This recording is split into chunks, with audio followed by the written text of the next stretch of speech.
BSTC 2011 का BSTC का जो पेपर है उसके शिक्षण अभिरुचि का पाठ आज हम करने वाले हैं।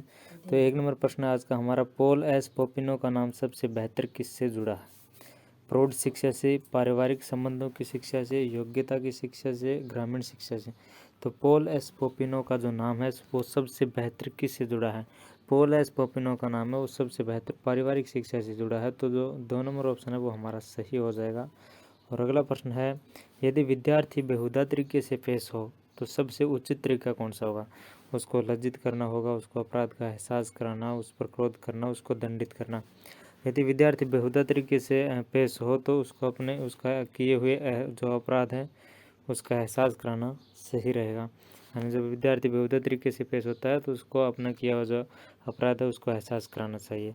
और अगला प्रश्न है 3 नंबर प्रश्न, 2011 का जो बीएसटीसी का पेपर है उसका शिक्षण अभिरुचि का पार्ट है।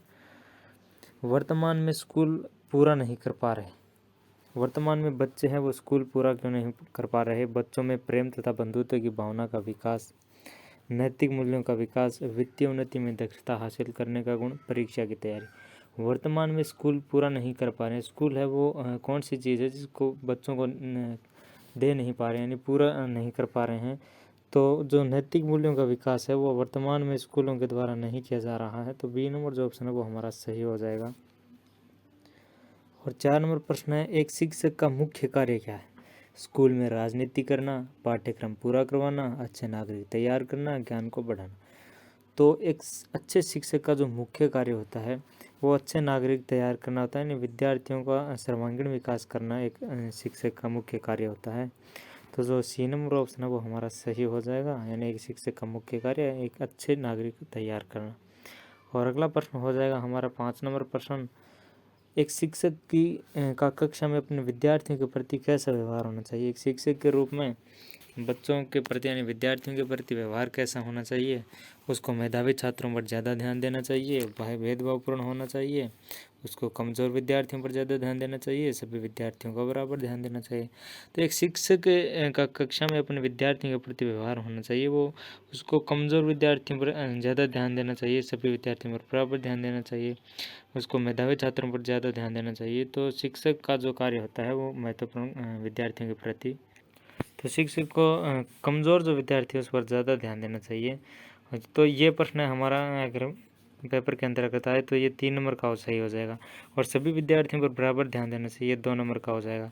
और जो उसको मेधावी छात्रों पर ज़्यादा ध्यान देना चाहिए, भेदभावपूर्ण, ये हो जाएगी अलग अलग अंक के, 0 का हो जाएगा और 1 का हो जाएगा।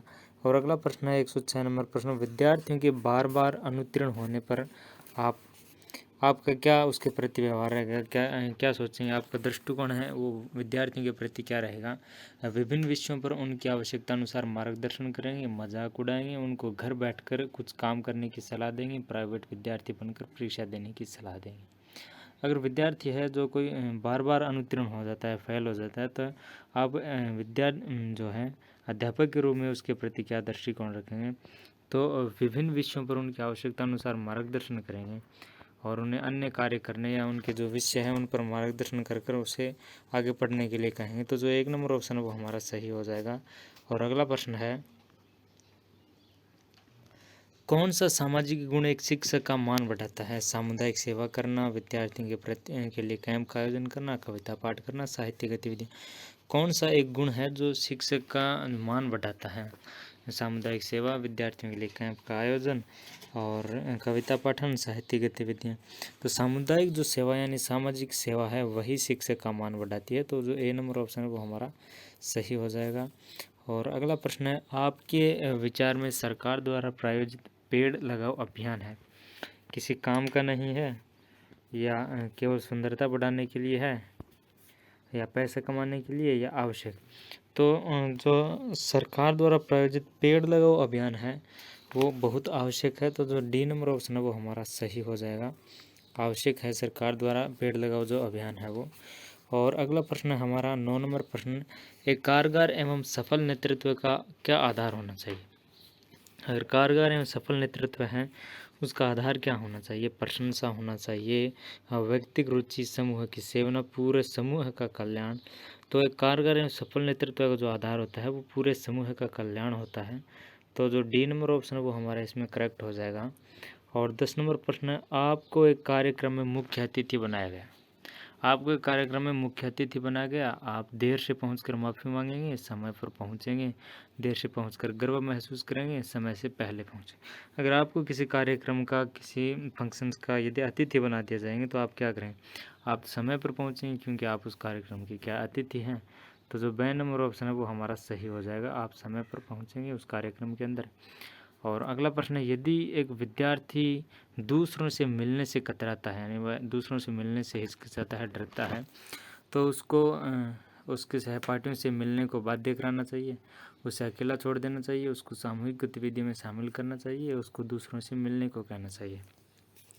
यदि एक विद्यार्थी दूसरों से मिलने से कतराता है तो उसको सामूहिक गतिविधियों में शामिल करना चाहिए तथा उससे अन्य व्यक्तियों से मिलने का जो डर है वो बाहर निकालना चाहिए, उसको सामूहिक गतिविधि में शामिल कर कर। तो जो सी नंबर ऑप्शन है वो हमारा इसमें सही हो जाएगा। और अगला प्रश्न है हमारा 12 नंबर प्रश्न, आप भगवान की पूजा करते हैं क्योंकि आप अपने देवताओं को क्यों मानते हैं, भगवान की पूजा क्यों करते हैं, आपको भगवान का डर है, आपके दोस्त ऐसा करने के लिए कहते हैं, आपको आंतरिक शक्ति मिलती है, आपके घर में भक्तिमय वातावरण। आप भगवान की पूजा क्यों करते हैं, आप भगवान की अगर पूजा करते हैं तो आपको आंतरिक शक्ति मिलती है, एक नई ऊर्जा मिलती है, आपको काम करने की क्षमता मिलती है। तो जो सी नंबर ऑप्शन है वो हमारा सही हो जाएगा, आपको आंतरिक शक्ति मिलती है भगवान की पूजा करने।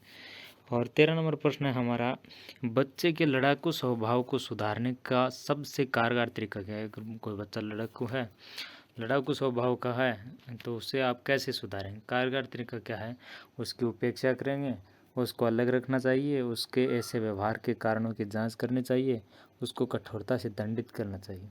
तो बच्चा अगर लड़ाकू है तो उसको सुधारने के लिए उसके ऐसे व्यवहार के कारणों की जांच करनी चाहिए कि बच्चा है वो लड़ाकू क्यों है, किस कारणों से वह ऐसी प्रवृत्ति रखता है। तो इससे जो व्यवहार है उनका, उन गुणों की, उन जो बच्चे के अंदर वो अवगुण हमें पता करने हैं जिसके कारण बच्चा लड़ रहा है, क्यों लड़ाकू है। तो जो सी नंबर ऑप्शन है वो हमारा इसमें सही हो जाएगा। और 14 नंबर प्रश्न हमारा, जब परीक्षाएं नज़दीक हो तो शिक्षक को क्या करना चाहिए, विद्यार्थियों को महत्वपूर्ण प्रश्न बताने चाहिए, पाठ्यक्रम को पूरा करने के लिए विद्यार्थियों को घर बुलाना चाहिए, या स्कूल में अधिक समय देखकर पाठ्यक्रम पूरा करना चाहिए, विद्यार्थियों से पाठ्यक्रम स्वयं पूरा करने के लिए कहना चाहिए। यदि जब मतलब परीक्षाएं नज़दीक हों और सिलेबस है, पाठ्यक्रम है वो पूरा नहीं हुआ हो तो विद्यार्थियों को क्या करना चाहिए, विद्यार्थियों को महत्वपूर्ण प्रश्न बताने चाहिए नहीं, पाठ्यक्रम को पूरा करने के लिए विद्यार्थियों को घर बुलाना चाहिए, स्कूल में अधिक समय देकर पाठ्यक्रम पूरा, तो स्कूल में अधिक समय देकर पाठ्यक्रम है वो पूरा करना चाहिए। तो सी नंबर जो ऑप्शन है वो हमारा इसमें सही हो जाएगा।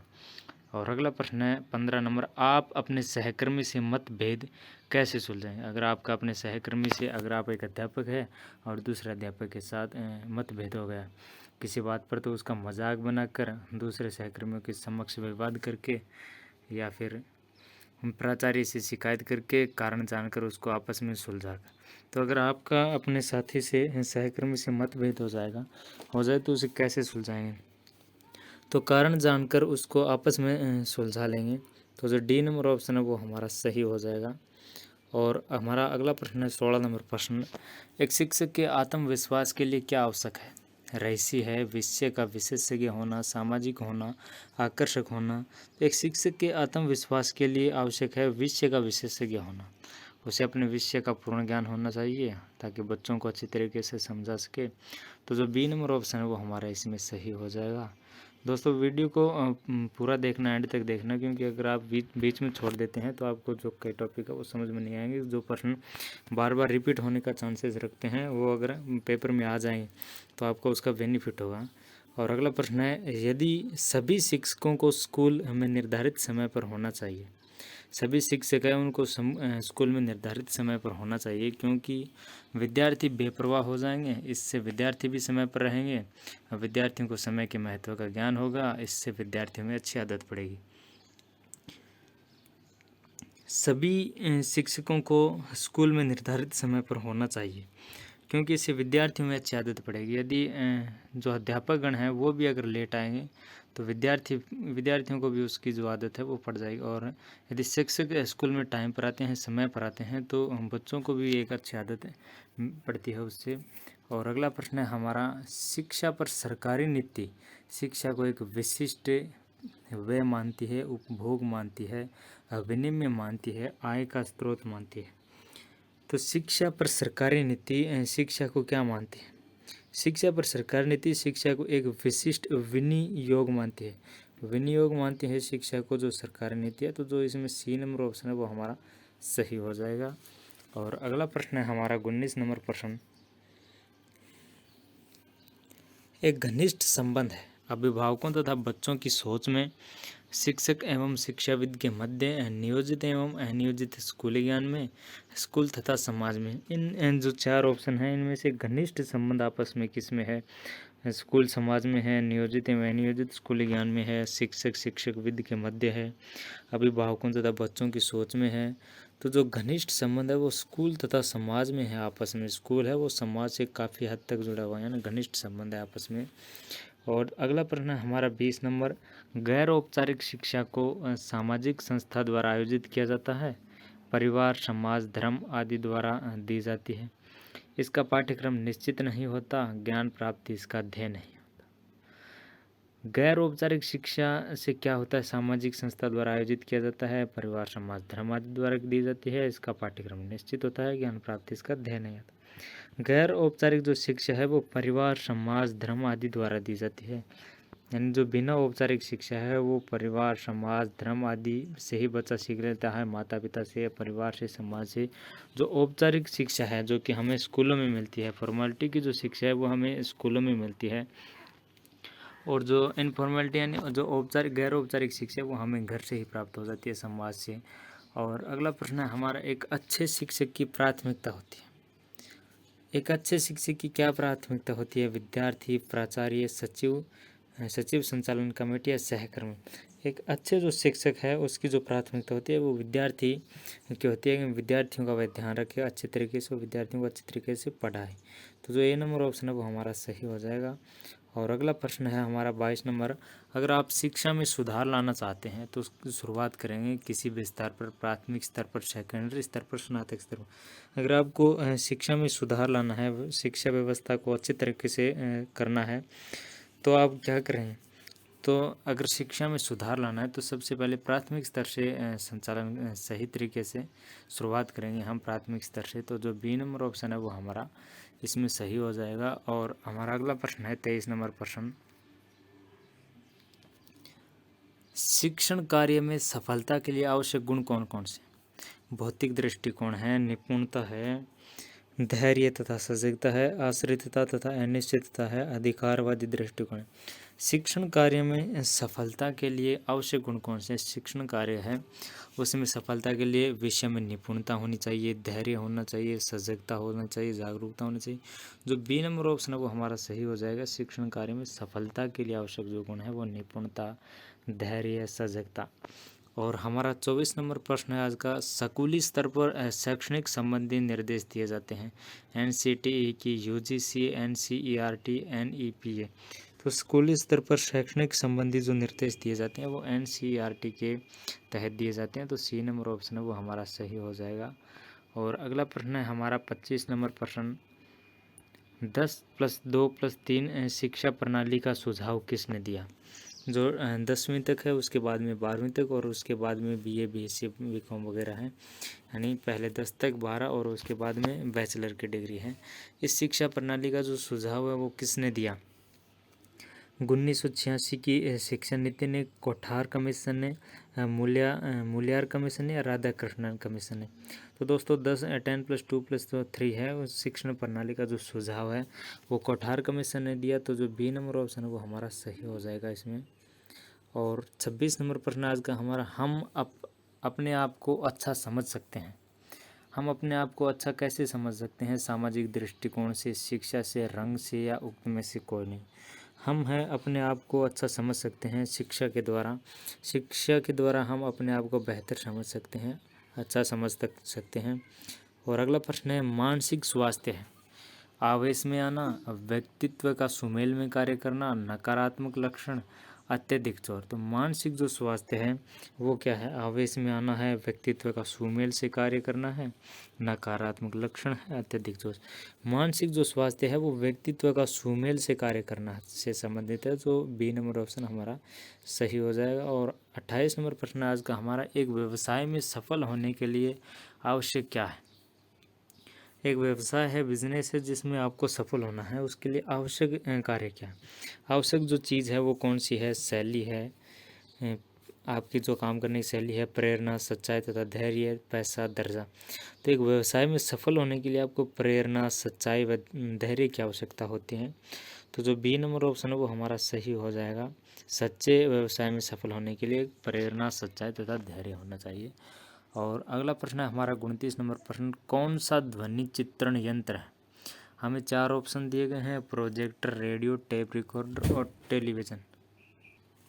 इन 4 ऑप्शंस में कौन सा ध्वनि चित्रण यंत्र है, यानी हमें वो बताना है जो ध्वनि भी करता है, यानी आवाज़ भी हमें सुनाई देती है, साथ साथ चित्र भी उससे हम देख सकते हैं। तो प्रोजेक्टर एक ध्वनि चित्र वाला यंत्र नहीं है, दोनों रेडियो जिससे हमें सुनाई देता है ध्वनि यंत्र है, और टेप रिकॉर्डर भी ध्वनि यंत्र है। जो टेलीविज़न है वो ध्वनि चित्रण दोनों वाला यंत्र है, यानी हमें सुनाई भी देता है, ध्वनि भी आती है और चित्र भी उसमें दिखाई देते हैं।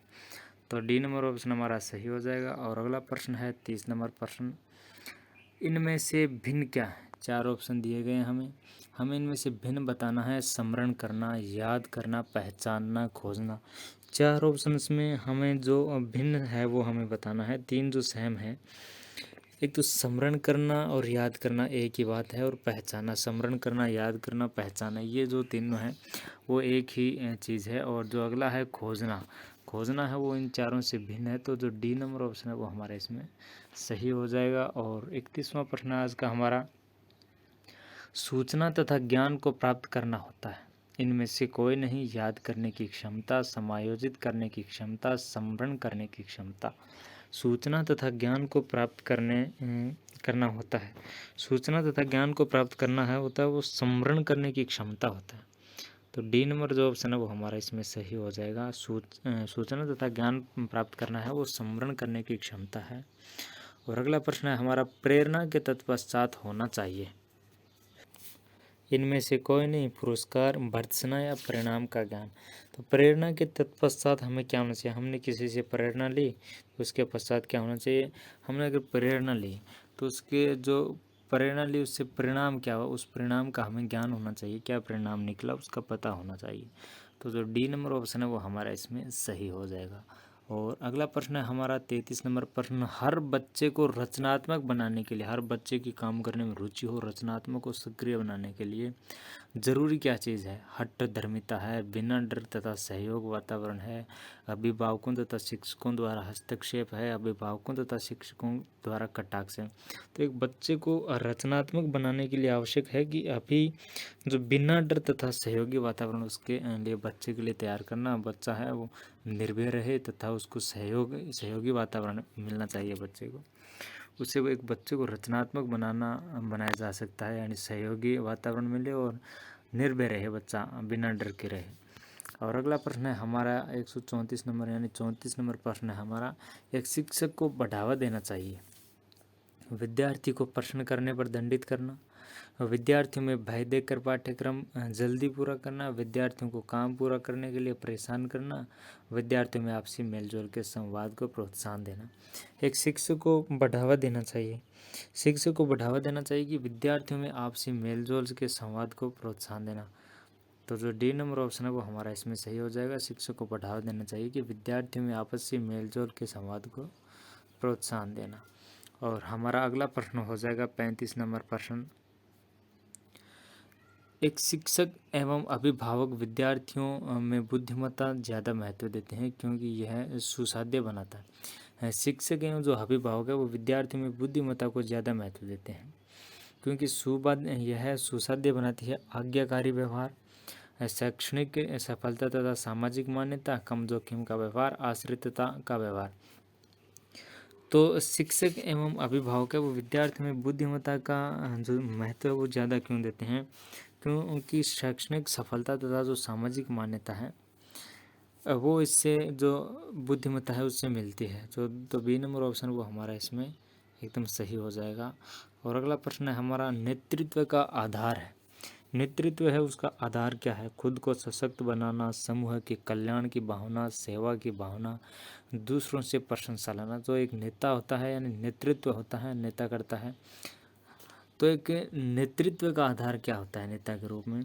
तो एक नेतृत्व का आधार होता है कि अपने समूह की कल्याण की भावना रखना, अपने समूह के फायदे की बात करना, अपने समूह के लिए लाभ की बातें करना, अपने समूह के लाभ के लिए काम करना, यानी समूह है उसकी कल्याण के लिए भावना करना। तो इसमें जो बी नंबर है वो हमारा ऑप्शन सही हो जाएगा। और अगला प्रश्न है हमारा, एक शिक्षक का काम होता है शैक्षणिक तकनीकी द्वारा। एक शिक्षक का काम होता है ज़्यादा विज्ञान सम्मत, आसान, कठिन, ज़्यादा दक्ष। तो एक शिक्षक का काम होता है वो ज़्यादा दक्ष होता है शैक्षणिक तकनीक द्वारा, ज़्यादा परफॉर्मेंस दिखाएगा एक शिक्षक है वो शैक्षणिक तकनीक के द्वारा। तो जो इसमें हमारा डी नंबर ऑप्शन है वो हमारा सही हो जाएगा। और जो अगला प्रश्न है हमारा, लड़कियों की शिक्षा का विरोध ग्रामीण लोगों द्वारा किया जाता है। लड़कियों की शिक्षा का विरोध है वो ग्रामीण लोगों द्वारा किया जाता है। वो लड़कियों को ग्रामीण जो लोग हैं वो कम भेजते हैं स्कूलों में, क्यों? वे शिक्षा प्राप्त करने के विद्रोही हो जाती है, शिक्षा के द्वारा वे अति उत्साहित हो जाती है, वे सामाजिक मुद्दों पर अपनी राय देती है, वे घर की दिनचर्या में रुचि नहीं रखती। तो लड़कियों को ग्रामीण वाले हैं वो स्कूल क्यों नहीं भेजते? क्योंकि लोग नहीं चाहते कि वे सामाजिक मुद्दों पर अपनी राय दें। तो इसलिए जो सी नंबर ऑप्शन है वो हमारा सही हो जाएगा, ताकि वो अपने सामाजिक मुद्दों पर राय नहीं दें, इसलिए जो ग्रामीण लोग हैं वो लड़कियों को स्कूल नहीं भेजते। तो इन चार जो ऑप्शन है उनमें से जो सी नंबर ऑप्शन है वो हमारा सही हो जाएगा। और अगला प्रश्न है हमारा 39 नंबर प्रश्न, एक शिक्षक को वरिष्ठ विद्यार्थियों से व्यवहार करना चाहिए। एक शिक्षक है उसको वरिष्ठ विद्यार्थियों से कैसा व्यवहार करना चाहिए? चिड़चिड़ा, दोस्ती का, तानाशाह का, बराबरी का। एक शिक्षक को वरिष्ठ विद्यार्थियों से बराबरी का व्यवहार करना चाहिए। तो जो डी नंबर जो ऑप्शन है वो हमारा सही हो जाएगा, वरिष्ठ विद्यार्थियों से शिक्षक को बराबर का व्यवहार करना चाहिए। अगला प्रश्न है हमारा 40 नंबर प्रश्न, गृह कार्य पूरा करने की नियमित आदत विद्यार्थियों को बनाती है। विद्यार्थी है वो अपना जो गृह कार्य वो नियमित तरीके से करते हैं, तो उससे क्या फ़ायदा होता है विद्यार्थियों? यानी गृह कार्य पूरा करने की जो नियमित आदत है वो विद्यार्थियों को बनाती है नीरस, स्वतंत्र, बोझमुक्त, नीरस, स्वतंत्र, बोझमुक्त या विश्वस्त। तो जो गृह कार्य है वो टाइम पर, समय पर पूरा करने की जो आदत है वो विद्यार्थियों को विश्वस्त बनाती है। तो डी नंबर ऑप्शन है वो हमारा सही हो जाएगा इसमें। और अगला प्रश्न है 41 नंबर प्रश्न, नर्सरी स्कूलों का मुख्य उद्देश्य क्या है? नर्सरी जो स्कूल है उसमें उन स्कूलों का उद्देश्य क्या है? बच्चों को प्रेक्षण में रखना, बच्चों को प्रेक्षण में रखना, विद्यार्थियों को प्रशिक्षित करना जिससे वे स्कूल की समय सारणी में समायोजित हो सकें, उन विद्यार्थियों को सुरक्षा देना जिनके अभिभावक व्यस्त हैं, या बच्चे के सामाजिक विकास की पृष्ठभूमि तैयार करना। तो नर्सरी स्कूलों का जो मुख्य उद्देश्य है वो बच्चे के सामाजिक विकास की पृष्ठभूमि तैयार करना। छोटे बच्चों को जो नर्सरी में शिक्षा दी जाती है ताकि वे कि बच्चे के सामाजिक जो विकास की पृष्ठभूमि है वो वहाँ पर तैयार की जाती है नर्सरी स्कूलों में। तो इसमें जो डी नंबर ऑप्शन है वो हमारा सही हो जाएगा। और 142 यानी 42 नंबर प्रश्न है हमारा, स्कूल के नियम तथा कायदे क्या है? स्कूल है उसके नियम तथा कायदे क्या है? इनमें से किसी के लिए नहीं, शांत बच्चों के लिए, अनुशासनहीनता बच्चों के लिए, अनुशासनहीन बच्चों के लिए, सभी विद्यार्थियों के लिए। स्कूल के जो नियम एवं फायदे हैं वो सभी विद्यार्थियों के लिए, नियम कायदे हैं वो सभी विद्यार्थियों के लिए सेम होते हैं, एक जैसे होते हैं। स्कूल के जो नियम है, कानून है, वो कायदे हैं वो सारे विद्यार्थियों के लिए एक समान होते हैं। तो इसमें डी नंबर ऑप्शन है वो हमारा सही हो जाएगा। और अगला प्रश्न है हमारा 43 नंबर प्रश्न, विद्यार्थियों में राष्ट्रीय एकता की भावना जागृत करने के लिए आप क्या करें? विद्यार्थियों में राष्ट्रीय एकता की भावना को जागृत करना है तो उसके लिए आप क्या करें? निबंध प्रतियोगिता आयोजित करेंगे, राष्ट्रीय एकता पर एक प्रभावी भाषण देंगे, भारत के महान व्यक्तियों की जीवनी अपने विद्यार्थियों को बताएंगे, और राष्ट्रीय पर्वों को अपने स्कूल में पूरे जोर शोर से मनाएं। तो विद्यार्थियों में राष्ट्रीय एकता की जो भावना है उसका विकास, भावना को जागृत करना है हमें। तो राष्ट्रीय पर्व है उनको अपने स्कूल में ज़ोर शोर से मचाएंगे, और जो हमारे जो बच्चों के अंदर है उससे रिलेटेड, यानी जो राष्ट्रीय पर्व है उसकी भावना का जागृत करेंगे, राष्ट्रीय एकता की जागरूकता अपने आप हो जाएगी उससे।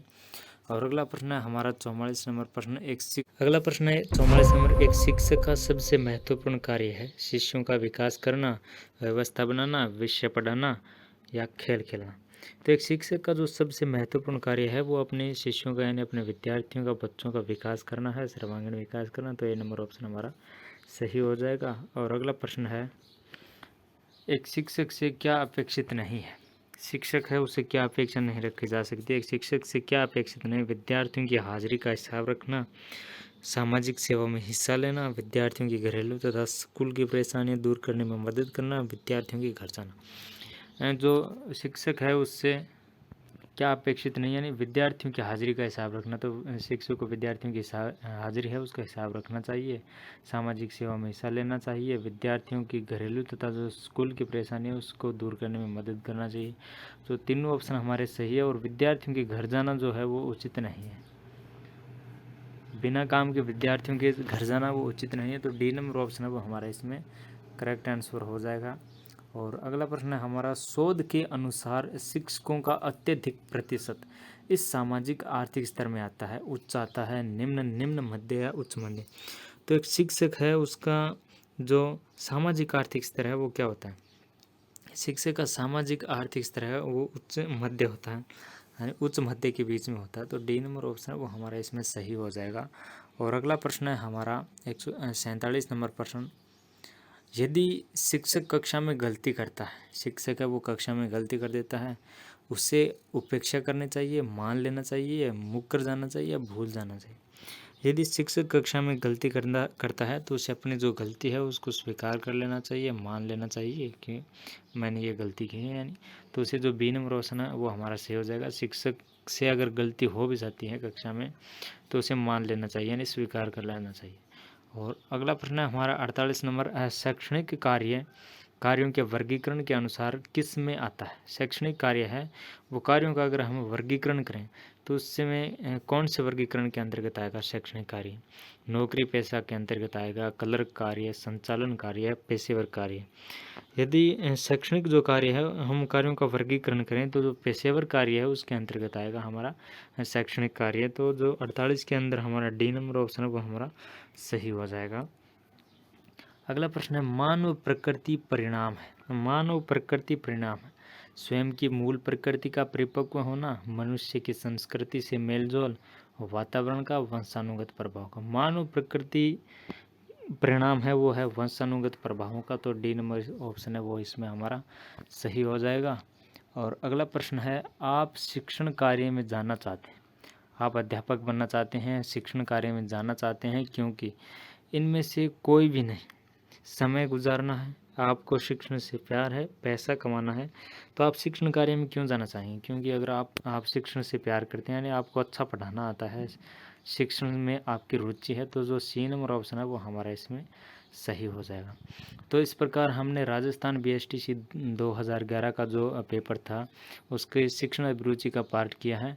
तो जो अन्य पार्ट है जैसे जीके के, रीजनिंग के, संस्कृत के, हिंदी के, वो हमने इसी चैनल पर अलग से कर दिए हैं, आपको उनकी प्लेलिस्ट मिल जाएगी। और आपको वीडियो कैसा लगा तो उसका जो कमेंट करके बताना आपको वीडियो कैसा लगा। और चैनल को अभी तक आपने सब्सक्राइब नहीं किया है तो सब्सक्राइब कर लेना। Thanks for the watching video.